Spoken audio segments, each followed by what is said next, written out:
はい、どうもこんにちは、ゆきです。今日もね、ボスのエフェクターを紹介していきたいと思います。今日紹介するのはこちら、ボスの BD2W です。いやー、ついに来ましたよ。ブルースドライバー。ボスのね、名作コンパクトペダルといえばね、たくさんあると思うんですけれども、その中でも非常に有名で、みんなが大好きなペダルと言いますとね、これが上がるんじゃないかなと思います。もともとね、ボスの BD2 っていうのがね、1995年に発売されて、世界的に売れて、超これもロングセラーで、ずっと世界で愛されてきたエフェクターです。ブルースドライバーという名前がついてるんですけど、これはブルースミュージックが持つ抑揚感をイメージして、ブルースドライバーという名前が付けられたみたいです。で、どういうことかというと、本当に真空管アンプのようなピッキングの追従性ですね。このニュアンスのよく出るエフェクターです。なので強く弾いたらガッと歪んでくれるし、優しく弾くと甘いクリーントーン、あんまり歪まなくできるような感じですね。ピッキングによるボリューム操作だったり、ギターのボリュームによる歪みの変化ですねがすごい出せるペダルだったわけです。でね、世界でたくさん愛されてるっていうところでですね、いろんなジャンルで使われてきたわけなんですよ。で、それの一つの要因としてアンプライクな歪みの良さっていうのもありますが、一つ大きなところとして非常にね、歪みの破片が大きいです。どういうことかというと、本当にゲインを絞ってクリーンブースト的にちょっとだけ持ち上げるみたいなこともできますし、ゲインを限界にするとですね、本当に非常によく歪みます。こんなに歪ませて使うイメージが自分もなかったんですけど、めちゃくちゃしっかり歪んでくれるんで、本当に幅広く使えるエフェクターだと思います。それでジャンルが選ばないっていうところで、本当に世界で愛されるペダルになっていったのかなと思います。でね、非常にレンジも広くて、そのアンプライクな程よいコンプレッション感もあって、非常にね、使いやすく、みんながね、気に入ってずっと使い続けるのは納得できる歪みの音です。で、そんな1995年に発売されたブルースドライバーですけど、それが今回のこのワザクラフトシリーズですね。2014年にこの回路自体を新たに見直して、ワザクラフトというブランドが立ち上がって、BD2W というね、このエフェクターが誕生しました。で、それのワザクラフトの第1弾ですね。2014年にこの2つ。これは SD1W ですね。こっちは BD2W。で、これと、そして2015年にこの DM2W ですね。これ前の動画で紹介しましたけど、で、この3つがボスのワザクラフト第1弾として2014年から2015年に発売されました。今もこれ多分使ってる方たくさんいると思うんですけど、この3つは非常にいいです。どれをとってもめちゃくちゃ気持ちいいサウンドがするし、でね、それぞれワザクラフトの特徴であるこの C モードと S モード、カスタムモードとスタンダードモードですねっていうのがついてて、非常にね、汎用的に使えるエフェクターとなっております。試されたことないよって方はね、ぜひ実際に手に取って試していただけるとね、良さが分かっていただけるんじゃないかなと思います。気になる方はチェックしてみてください。ですね、このワザクラフトシリーズですが、さっきも申し上げたみたいに C モードと S モードがあります。これ前こういう動画たち、ワザクラフト何個か紹介していますけど、このシリーズも同じようにですね、モードを切り替えれるものがありました。それと同じようにですね、ちょっとキャラクターをオリジナルに寄せた S モードと、そこからちょっとブラッシュアップして元のキャラクターを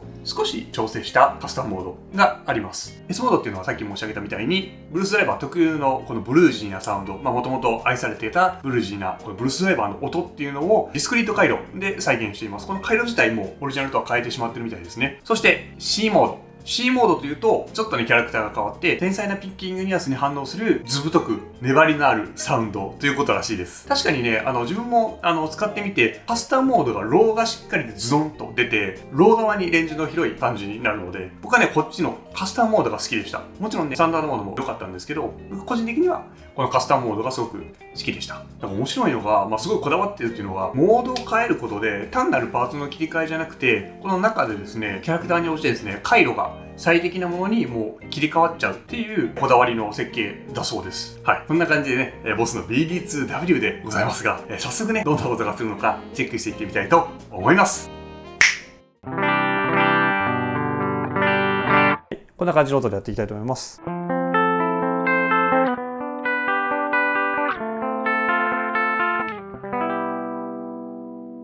BD2 からですね、真空管プリアンプのゴッホのペダルトーンというのに行ってですね、そこからラインアウトで出力しております。はい。ではですね、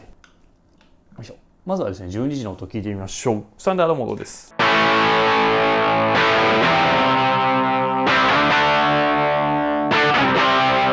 はい、こんな感じです。すごくね、ザラザラした歪みがですね、ズドーンって出る感じで、非常にパワフルな歪みのキャラクターだと思います。で、これをですね、上げていくと、ちょっとレベル下げますけど、上げていくと、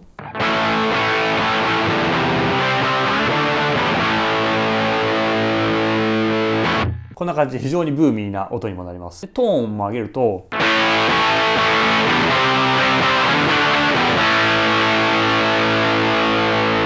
非常にですね、かっこいいサウンドになります。ボリュームちょっと下げて。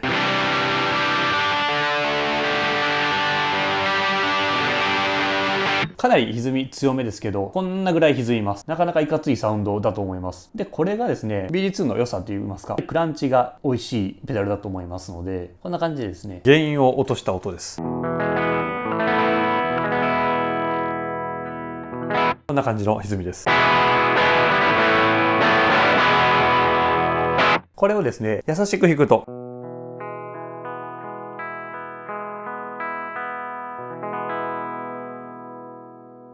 こんな感じでですね、ピッキングの強弱による歪みの量の違いっていうのがですね、この原因を結構落としたところで、しっかり表現できるかなと思います。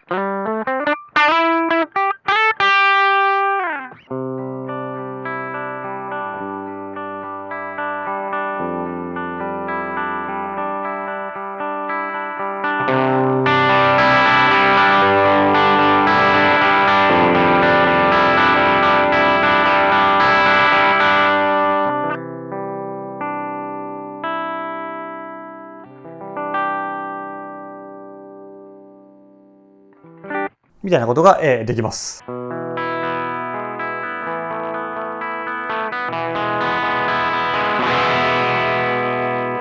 これがね、一番のやっぱり美術の良さかなと思います。優しく弾くとクリーン、強く弾くとクランチサウンドみたいなのがやっぱ気持ちいいですね。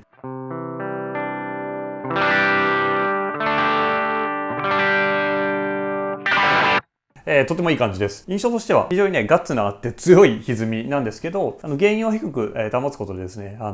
気持ちいいクリーンとの境目っていうのを楽しめるかなと思います。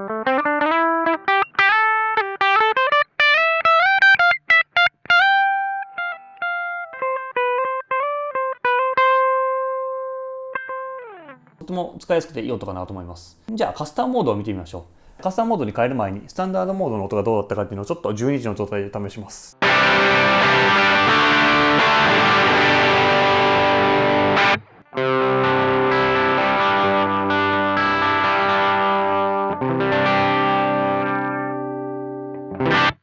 カスタムモードに切り替えます。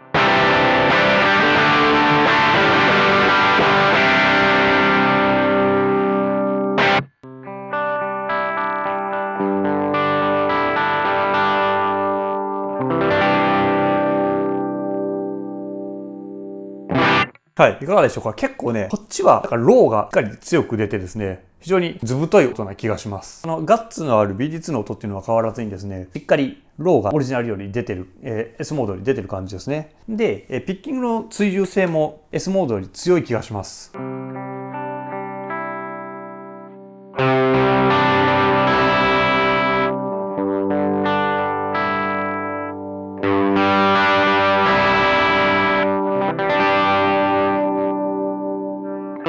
ですね。そんな感じがします。これもちょっと原因ちょっと高めにする感じの音もやってみましょう。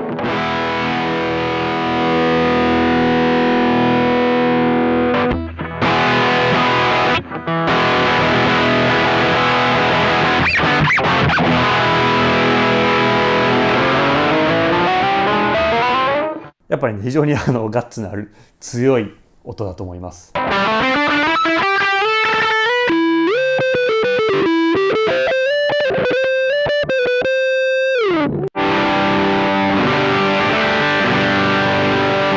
ただキャラクターの大枠はあんま変わらない感じなんですけど、ちょっとローが強くてピッキングの自由性が強くなったイメージかもしれないです。これもですね、ちょっと原因落とし目で試してみましょう。いいクランチサウンドになればいいんですが。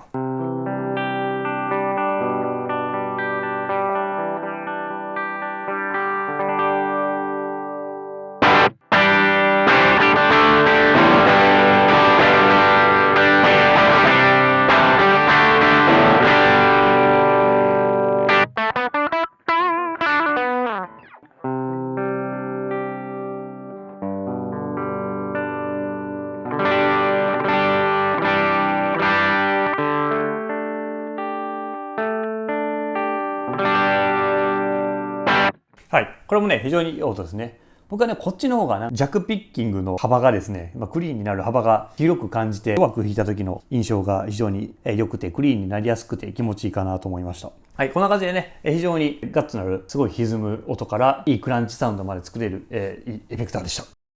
ということでいかがだったでしょうか。これもいいですよね。このやっぱアンプライクな、レンジの広い歪みですね。結構ハイもチャキンとしたところも出るし、ローもしっかり出るし、オリジナルでも結構その下と上がカットされるみたいなところがあるんですけど、このカスタムモードは本当にレンジが広いなと思いました。特に下側ですね、ロー側にズーンとくる感じが、このカスタムモードがしっかり出て、このずぶとい音っていう感じがすごくいいなと思いました。で、はたまたね、S モードっていうのは、オリジナルに非常に近い感じがして、とってもいい感じでした。C モードの方がなんか全体に馴染むような感じがあってですね、いい意味でローがそこまで出ないので、状況によった使い分けかなと思います。自分なんかはね、ギターとボーカルをするので、カスタムモードが好きですけど、実際バンドとかでは歌いながら弾くんだったら S モードの方が合うんじゃないかなとか、曲だったりその使い分けそれぞれですけども、そうですね、使い分けができるっていうのは非常にいいかなと思いました。なのでここはもうちょっとロー削りたいとかもっと出したいとかっていう時にパッパって変えてその場で変えていけるっていうのがね、やっぱりとてもいいと思いました。ブルースダイバーこの原因の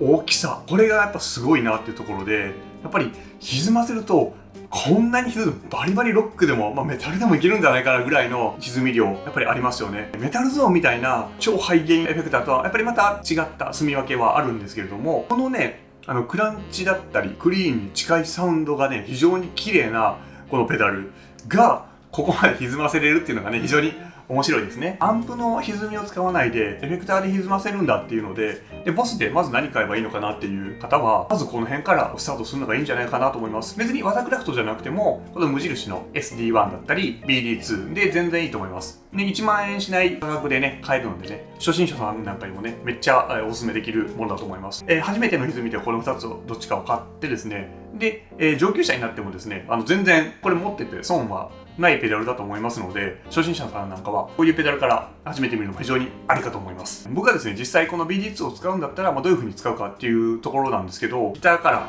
まずこいつをつないでアンプに行ってこいつでメインの音を作ります。クランチですね、原因だったり絞り気味で調整してジャーンと弾いたらちょっとクランチサウンドで、優しく弾いたら結構クリーンになる感じに僕はすると思います。いつもねマーシャルだったりこの動画で紹介してるみたいな最近はこのコッホのペダルトーンというフルチューブ真空管プリアンプを使ってるんですけど、そういうのでもやってるみたいに、アンプだったらちょっとドライブさせて原因抑えめ、ちょっと強く弾いたらちょっと歪むで、優しく弾いたら全然クリーンになるぐらいのセッティングにしてるので、その歪み感っていうのをこいつでですね、担ってあげるかなと思います。でやっぱり本当にアンプライクなペダルではありますので、そういう使い方が非常に使いやすいかなと思いました。もちろんね、ハイゲインにして思いっきり歪ませた使い方もできるし、多分ね、クリーンブースター的にですね、ゲインを結構落としてクリーンブースター的に持ち上げるだったり、アンプを歪ませてこいつをブースターとして使うっていうことも全然ありだと思います。という感じでいかがだったでしょうか。今日はね BD2 ダブルの紹介でした。本当にねこれ好きな方多いと思うんで、ぜひね自分はこういう使い方してるっていうことがねあればコメントなんかでね教えていただきたいなと思います。で僕の動画ではこんな感じでボスのエフェクターの話やボス以外のエフェクターの話、そしてギターの話やバンドマンのエフェクターボードの紹介なんかをやってますのでね、ぜひねこの機にチャンネル登録をしていただいて、また次の動画でお会いできればなと思います。ということで本日はありがとうございました。BD2W の紹介でした。よかったらね、ぜひね、ネットでポチってもらってもいいですし、楽器屋さんに行ってね、一回試し弾きしてもらって、ぜひね、こいつの良さを体験してみてください。ということで、本日はありがとうございました。ゆうきでした。じゃあね、バイバイ。